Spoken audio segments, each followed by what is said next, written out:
Discussion continues. We have done dot product, cross product. We have taken one problem also on dot product and cross product. Okay. Now we continue by giving you few more problems. A body is given two velocity. A body is given two velocity simultaneously. A body is given two velocity simultaneously of 30 meter per second and 40 meter per second. 40 meter per second. Okay. Find the 40 meter per second east. 40 meter per second east. And 30 meter per second east and 40 meter per second north.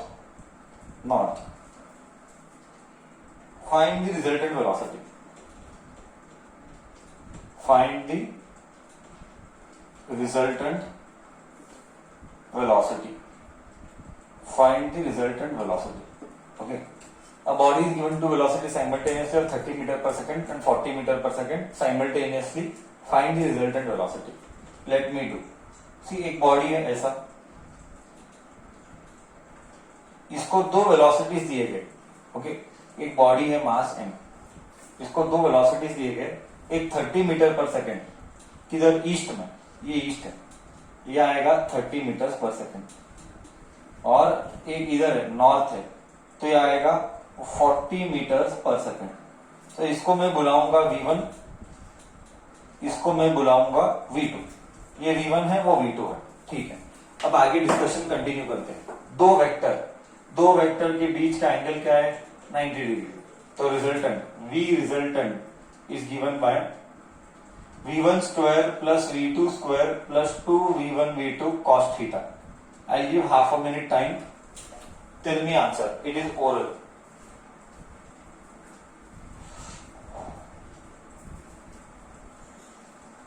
Correct. Thank you so much. Answer correct है.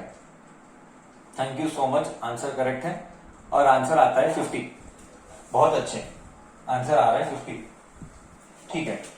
Next है 30 plus 40 plus 2 into 30 into 40 into cos 0. ये है competitive approach. बहुत अच्छे. 30 plus 160 plus ये पूरा हो जाएगा 0. तो ये ऐसा आएगा, ये आएगा 2500 यानी 50 मीटर पर सेकेंड. ये है v रिजल्टेंट. क्या कॉन्सेप्ट सबको गया? क्या कॉन्सेप्ट सबको गया? ठीक है, क्लियर है? ऐसे है थोड़े से वेक्टर रिलेटेड प्रॉब्लम. ओके, ऐसे है vector related problems. Will see one more problem. ठीक है, will see. Shell I rub the board? Shall I rub the board?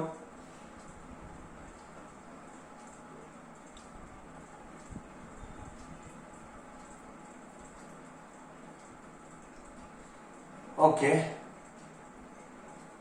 Is board clear to you?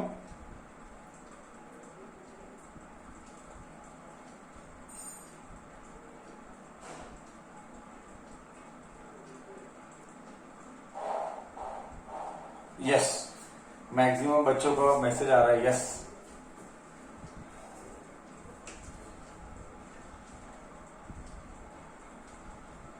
Okay. चलो, डिस्कशन कंटिन्यूज. अब हम discussion को आगे लेके जाते हैं. See, there is something called as law of parallelogram. Okay, मैंने ये तुझे नहीं बताया था. एक्चुअली ये 4th चैप्टर में आता है, मोशन इन अ प्लेन में. Okay, there is something called as law of parallelogram. There is something called as law of parallelogram. Detail में हम बाद में करेंगे, अभी के लिए कॉन्सेप्ट पे फोकस करेंगे. There is something called as law of parallelogram. अभी के लिए कॉन्सेप्ट पे फोकस करेंगे. ओके, एक वेक्टर ऐसा है, वेक्टर P. एक वेक्टर ऐसा है, vector Q. Okay, vector P और वेक्टर Q है. ओके, ये पहला वेक्टर है, ये दूसरा वेक्टर है, इन दोनों का रिजल्टेंट क्या होगा? अभी तू बोलेगा सर इन दोनों का रिजल्टेंट किधर तो ऐसे बीच में आएगा, somewhere here you will get, correct है, बट कैसे निकाले? So we will take help of parallelogram. Law of parallelogram क्या बोलता है? I repeat, law of parallelogram क्या बोलता है? जो इधर है वही इधर है. आई रिपीट, जो इधर है वही इधर है. मतलब क्यों सर, ऐसा क्यों? अरे बाबा, you have done geometry knowledge in 10th standard, और नॉट 10th स्टैंडर्ड, स्कूलिंग में किया है तुमने. हाँ, स्कूलिंग में क्या किया था? अरे सर स्कूलिंग में किया था, पैरेललोग्राम के ऑपोजिट साइड इक्वल रहते हैं, मतलब जो इधर है सेम इधर है. ओके, तो मैं ऐसा लिख के, क्या इसको मैं क्यू बुलाऊं? करेक्ट, क्या मैं इसको क्यू बुलाऊं? क्यू क्यू बुलाऊं? Why should I call Q? Because this and this are same. Do you agree? Do you agree? Correct? Now, law क्या बोलता है बच्चा? लॉ क्या बोलता है? लॉ ऑफ पैरेललोग्राम बहुत सिंपल है. If we want the resultant, if we want resultant, then it is given by the diagonal. वाह, क्या मस्त है ना. If you want the resultant, then it is given by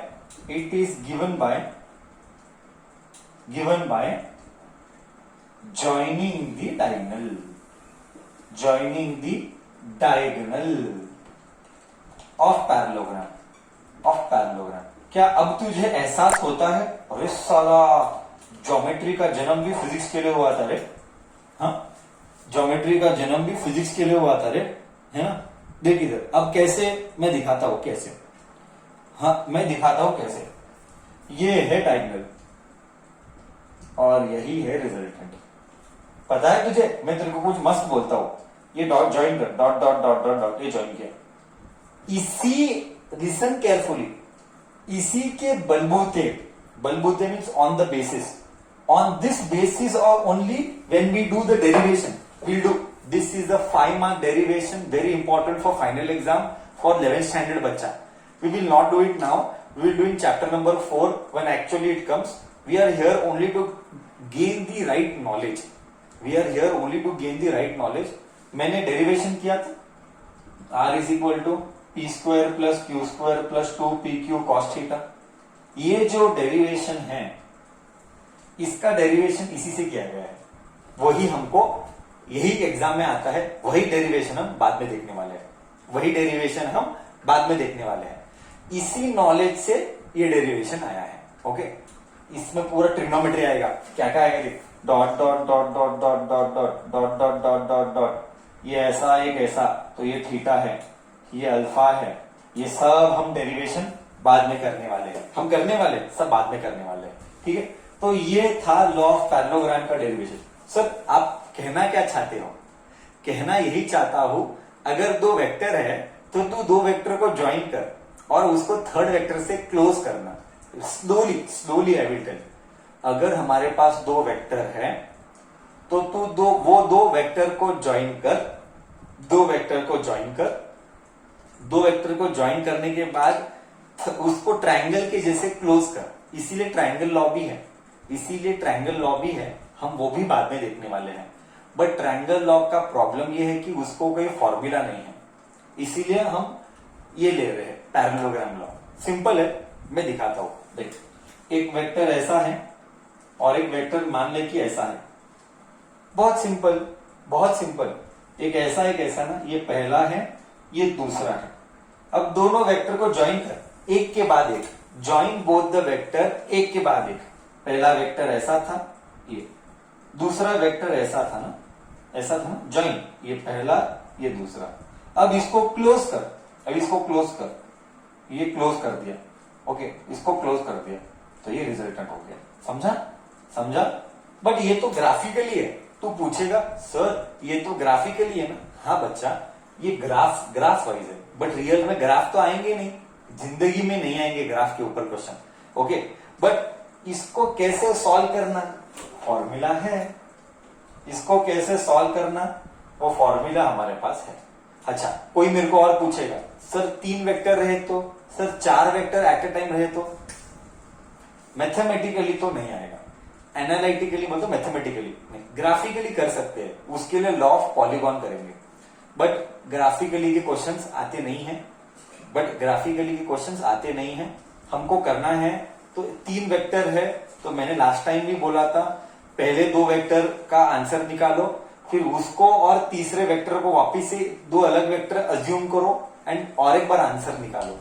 3 या 2 से ज्यादा है तो हमारे पास कोई उसका मेथोडोलॉजी नहीं है, हमको लॉन्ग कट रिपीटेटिव करना पड़ेगा। ओके, तो ये लॉ ऑफ पैरेललोग्राम था, करेक्ट। लॉ ऑफ पैरेललोग्राम क्या बोला, 2 वेक्टर है तो 2 वेक्टर को पैरेललोग्राम जैसे अज्यूम कर एंड उसका जो डायगोनल है वो रिजल्टेंट है, और इसी नॉलेज से हमने ये डेरिवेशन किया है। ओके, ये था एक ओवरव्यू देने के लिए लॉ ऑफ पैरेललोग्राम के ऊपर। एक और बात समझ में आई, अगर 2 वेक्टर है तो तू 2 वेक्टर को ज्वाइन कर, तो उसको बंद करेगा तो उसका रिजल्टेंट मिलता है। सेम ही तो हुआ, बस इसको पैरेललोग्राम बोला और इसको ट्रायंगल बोला, सेम ही हुआ, कोई फर्क नहीं था। ओके, ये एक कॉन्सेप्ट है, ठीक है।